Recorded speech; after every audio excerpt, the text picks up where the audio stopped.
Código de Derecho Canónico. De la Santísima Eucaristía, Can 897-958. 897, el sacramento más augusto, en el que se contiene, se ofrece y se recibe al mismo Cristo nuestro Señor, es la Santísima Eucaristía, por la que la Iglesia vive y crece continuamente. El sacrificio eucarístico, memorial de la muerte y resurrección del Señor, en el cual se perpetúa a lo largo de los siglos el sacrificio de la cruz, es el culmen y la fuente de todo el culto y de toda la vida cristiana, por el que se significa y realiza la unidad del pueblo de Dios y se lleva a término la edificación del cuerpo de Cristo. Así pues, los demás sacramentos y todas las obras eclesiásticas de apostolado se unen estrechamente a la Santísima Eucaristía y a ella se ordenan. 898. Tributen los fieles la máxima veneración a la Santísima Eucaristía, tomando parte activa en la celebración del sacrificio augustísimo, recibiendo este sacramento frecuentemente y con mucha devoción, y dándole culto con suma adoración.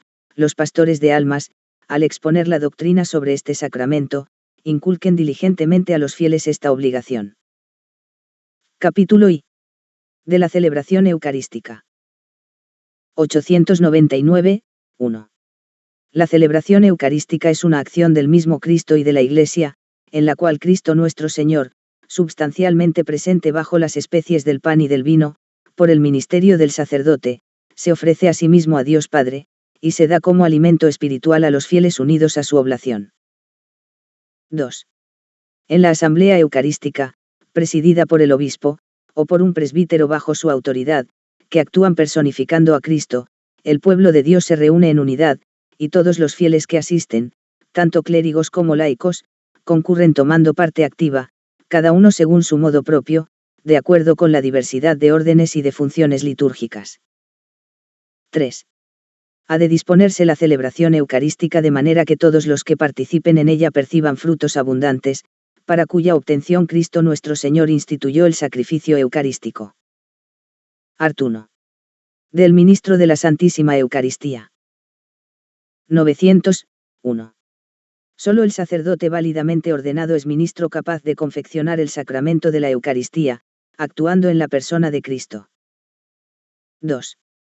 Celebra lícitamente la Eucaristía el sacerdote no impedido por ley canónica, observando las prescripciones de los cánones que siguen. 901. El sacerdote tiene facultad para aplicar la misa por cualesquiera, tanto vivos como difuntos. 902.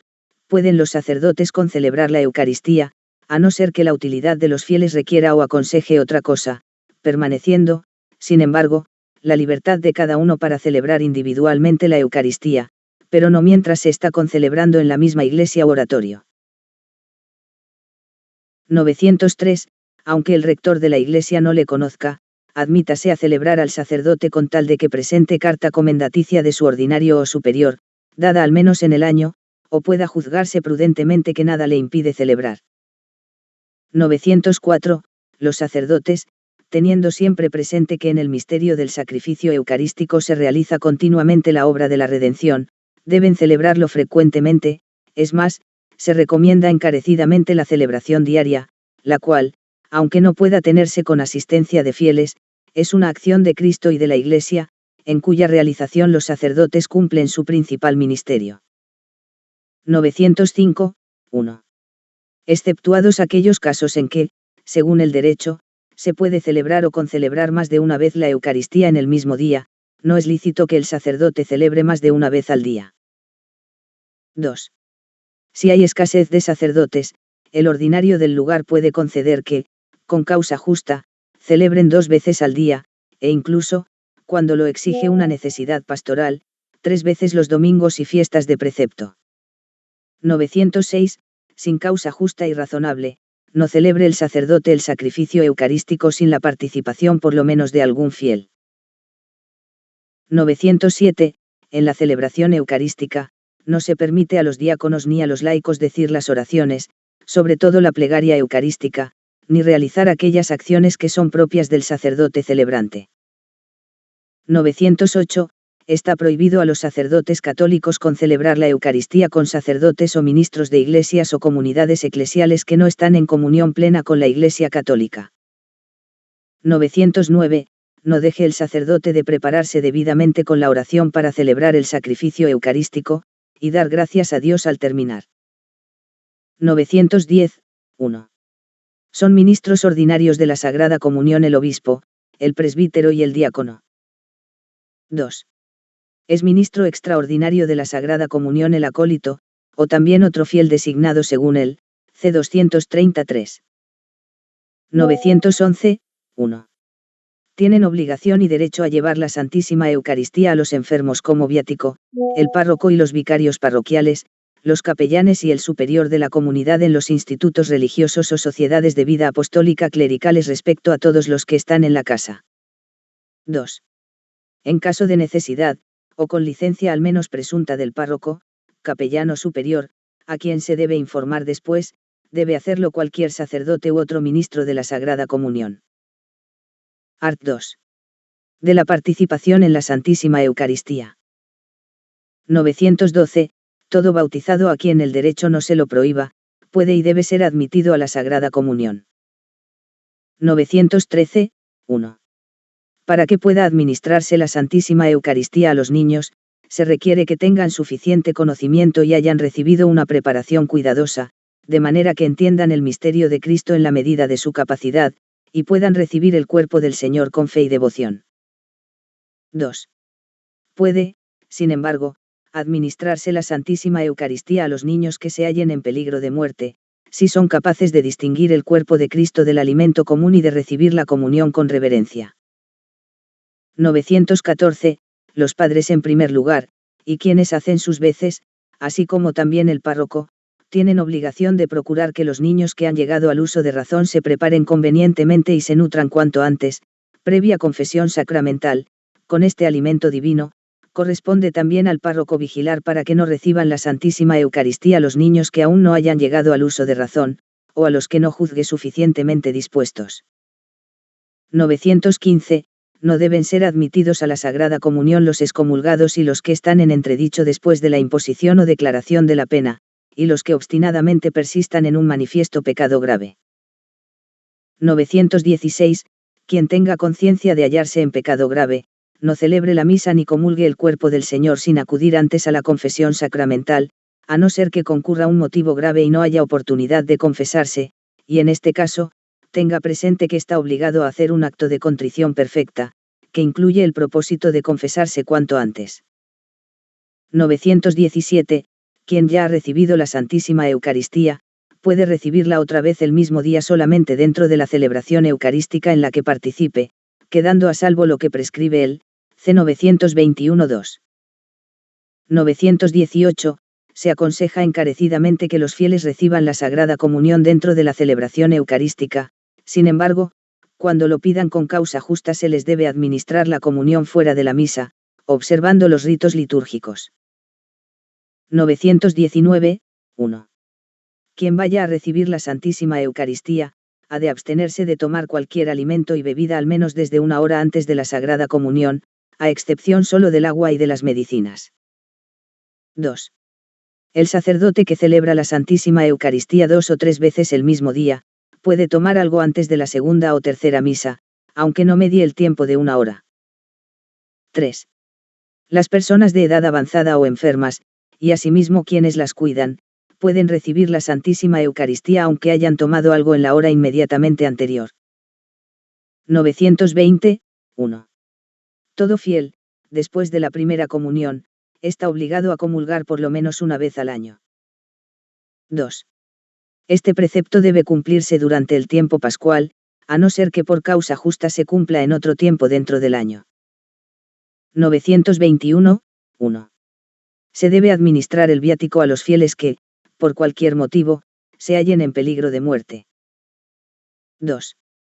Aunque hubieran recibido la Sagrada Comunión el mismo día, es muy aconsejable que vuelvan a comulgar quienes lleguen a encontrarse en peligro de muerte.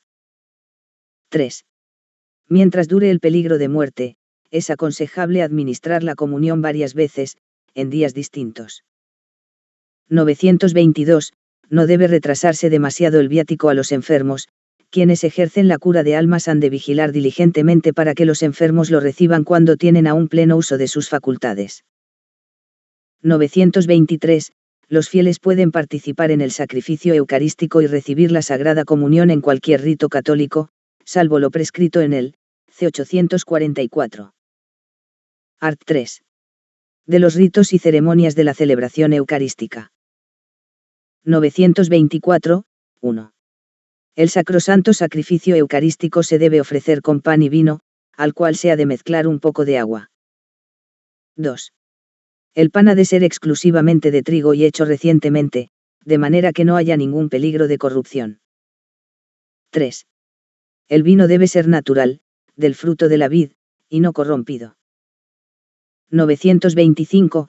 Administrese la Sagrada Comunión bajo la sola especie del pan o, de acuerdo con las leyes litúrgicas, bajo las dos especies, en caso de necesidad, también bajo la sola especie del vino.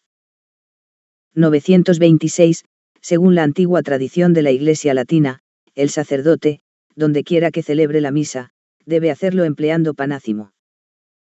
927. Está terminantemente prohibido, aun en caso de extrema necesidad, consagrar una materia sin la otra, o ambas fuera de la celebración eucarística. 928. La celebración eucarística hágase en lengua latina, o en otra lengua con tal que los textos litúrgicos hayan sido legítimamente aprobados. 929. Al celebrar y administrar la Eucaristía, los sacerdotes y los diáconos deben vestir los ornamentos sagrados prescritos por las rúbricas. 930, 1. El sacerdote enfermo o anciano, si no es capaz de estar de pie, puede celebrar sentado el sacrificio eucarístico, observando siempre las leyes litúrgicas, pero no con asistencia de pueblo, a no ser con licencia del ordinario del lugar. 2. El sacerdote ciego o que sufre otra enfermedad puede celebrar el sacrificio eucarístico con cualquier texto de la misa de entre los aprobados, y con asistencia, si el caso lo requiere, de otro sacerdote o diácono, o también de un laico convenientemente instruido, que le preste ayuda. Art. 4. Del tiempo y lugar de la celebración de la Eucaristía. 931. La celebración y administración de la Eucaristía puede hacerse todos los días y a cualquier hora, con las excepciones que se establecen en las normas litúrgicas. 932, 1. La celebración eucarística se ha de hacer en lugar sagrado, a no ser que, en un caso particular, la necesidad exija otra cosa, en este caso, la celebración debe realizarse en un lugar digno. 2. Se debe celebrar el sacrificio eucarístico en un altar dedicado o bendecido, fuera del lugar sagrado se puede emplear una mesa apropiada, utilizando siempre el mantel y el corporal. 933, por justa causa, con licencia expresa del ordinario del lugar y evitando el escándalo, puede un sacerdote celebrar la Eucaristía en el templo de una iglesia o comunidad eclesial que no estén en comunión plena con la Iglesia Católica. Capítulo 2. De la reserva y veneración de la Santísima Eucaristía. 934, 1. La Santísima Eucaristía. Debe estar reservada en la iglesia catedral o equiparada a ella, en todas las iglesias parroquiales y en la iglesia o oratorio anejo a la casa de un instituto religioso o sociedad de vida apostólica. 2. Puede reservarse en la capilla del obispo y, con licencia del ordinario del lugar, en otras iglesias, oratorios y capillas. 2. En los lugares sagrados donde se reserva la Santísima Eucaristía debe haber siempre alguien a su cuidado y, en la medida de lo posible, celebrará allí la misa un sacerdote al menos 2 veces al mes.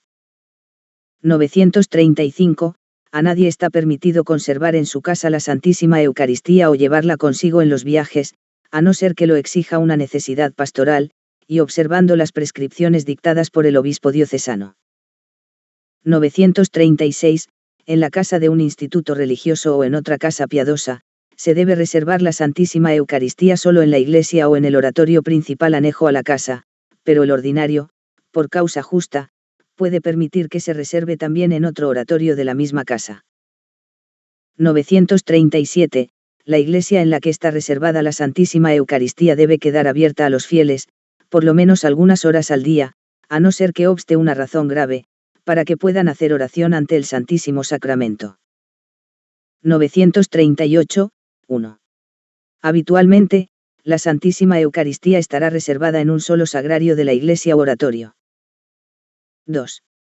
El sagrario en el que se reserva la Santísima Eucaristía ha de estar colocado en una parte de la iglesia o oratorio verdaderamente noble, destacada, convenientemente adornada, y apropiada para la oración. 3. El sagrario en el que se reserva habitualmente la Santísima Eucaristía debe ser inamovible, hecho de materia sólida no transparente, y cerrado de manera que se evite al máximo el peligro de profanación. 4. Por causa grave, se puede reservar la Santísima Eucaristía en otro lugar digno y más seguro, sobre todo durante la noche. 5. Quien cuida de la iglesia o oratorio ha de proveer a que se guarde con la mayor diligencia la llave del sagrario en el que está reservada la Santísima Eucaristía. 939. Deben guardarse en un copón o recipiente las hostias consagradas, en cantidad que corresponda a las necesidades de los fieles, y renovarse con frecuencia, consumiendo debidamente las anteriores. 940. Ante el sagrario en el que está reservada la Santísima Eucaristía ha de lucir constantemente una lámpara especial, con la que se indique y honre la presencia de Cristo. 941. 1. En las iglesias y oratorios en los que esté permitido tener reservada la Santísima Eucaristía, se puede hacer la exposición tanto con el copón como con la custodia, cumpliendo las normas prescritas en los libros litúrgicos. 2. Durante la celebración de la misa, no se tenga exposición del Santísimo Sacramento en la misma iglesia u oratorio. 942. Es aconsejable que en esas mismas iglesias y oratorios se haga todos los años exposición solemne del Santísimo Sacramento, que dure un tiempo adecuado, aunque no sea continuo, de manera que la comunidad local medite más profundamente sobre el misterio eucarístico y lo adore. Sin embargo, esa exposición se hará solo si se prevé una concurrencia proporcionada de fieles, y observando las normas establecidas. 943. Es ministro de la exposición del Santísimo Sacramento y de la bendición eucarística el sacerdote o el diácono, en circunstancias peculiares, solo para la exposición y reserva, pero sin bendición, lo son el acólito, el ministro extraordinario de la Sagrada Comunión u otro encargado por el ordinario del lugar, observando las prescripciones dictadas por el obispo diocesano. 944. 1. Como testimonio público de veneración a la Santísima Eucaristía, donde pueda hacerse a juicio del obispo diocesano, téngase una procesión por las calles, sobre todo en la solemnidad del cuerpo y sangre de Cristo. 2. Corresponde al obispo diocesano dar normas sobre las procesiones, mediante las cuales se provea a la participación en ellas y a su decoro. Capítulo 3. Del estipendio ofrecido para la celebración de la misa. 945. 1. Según el uso aprobado de la Iglesia, todo sacerdote que celebra o concelebra la misa puede recibir una ofrenda, para que la aplique por una determinada intención. 2. Se recomienda encarecidamente a los sacerdotes que celebren la misa por las intenciones de los fieles, sobre todo de los necesitados, aunque no reciban ninguna ofrenda. 946. Los fieles que ofrecen una ofrenda para que se aplique la misa por su intención, contribuyen al bien de la Iglesia, y con ella participan de su solicitud por sustentar a sus ministros y actividades. 947. En materia de ofrendas de misas, evítese hasta la más pequeña apariencia de negociación o comercio. 948. Se ha de aplicar una misa distinta por cada intención para la que ha sido ofrecida y se ha aceptado una ofrenda, aunque sea pequeña. 949. El que debe celebrar y aplicar la misa por la intención de quienes han entregado ofrendas, sigue estando obligado a hacerlo, aunque la ofrenda recibida hubiera perecido sin culpa suya. 950. Si se ofrece una cantidad de dinero para la aplicación de misas, sin indicar cuántas deben celebrarse, su número se determinará atendiendo a la ofrenda fijada para el lugar en el que reside el oferente, a no ser que deba presumirse legítimamente que fue otra su intención. 951. 1. El sacerdote que celebre más de una misa el mismo día, puede aplicar cada una de ellas por la intención para la que se ha entregado la ofrenda, sin embargo, exceptuado el día de Navidad, quédese solo con la ofrenda de una misa, y destine las demás a los fines determinados por el ordinario, aunque puede también recibir alguna retribución por un título extrínseco. 2. El sacerdote que concelebra una segunda misa el mismo día, no puede recibir por ella ofrenda bajo ningún título. 952. 1. Compete al concilio provincial o a la reunión de obispos de la provincia fijar por decreto para toda la provincia la ofrenda que debe ofrecerse por la celebración y aplicación de la misa, y no le es lícito al sacerdote pedir una cantidad mayor, si le es lícito recibir por la aplicación de una misa la ofrenda mayor que la fijada, si es espontáneamente ofrecida, y también una menor. 2. A falta de tal decreto, se observará la costumbre vigente en la diócesis. 3. Los miembros de cualesquiera institutos religiosos deben atenerse también al mismo decreto o costumbre del lugar mencionados en los 1 y 2. 953.